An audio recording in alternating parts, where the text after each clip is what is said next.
तीन मछलियों की कहानी।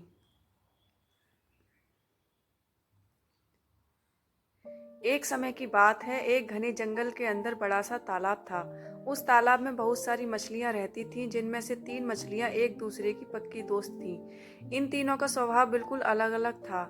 इनमें से दो बहुत समझदार थीं। पहली संकट आने के पहले ही अपना बचाव कर लेती थी, दूसरी संकट आने पर अपनी सुरक्षा कर लेती थी, जबकि तीसरी सब कुछ भाग्य पर छोड़ देती थी। तीसरी मछली कहती कि अगर भाग्य में संकट होगा तो हम कुछ नहीं कर सकते, और भाग्य में नहीं होगा तो कोई भी हमारा कुछ नहीं कर सकता। एक दिन रास्ते से गुजर रहे एक मछुआरे ने उस तालाब को देख लिया। उसने देखा कि तालाब मछलियों से भरा पड़ा है। उसने तुरंत अपने बाकी साथियों को इस बारे में बताया। मछुआरे और उसके साथियों ने अगली सुबह यहाँ आने और उन मछलियों को पकड़ने का फैसला किया। लेकिन मछली ने मछुआरे और उसके साथियों के बीच की बातचीत सुन ली थी। उसने तुरंत तालाब में रहने वाली सभी मछलियों को इकट्ठा किया और सारी बात बता दी।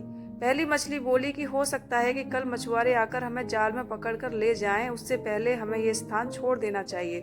तभी तीसरे नंबर की मछली बोली कि अगर वो कल नहीं आए तो यह हमारा घर है, हम कैसे इसे छोड़कर जा सकते हैं। अगर भाग्य में लिखा होगा तो हम कहीं भी हो मारे जाएंगे, और नहीं लिखा होगा तो हमें कुछ नहीं होगा।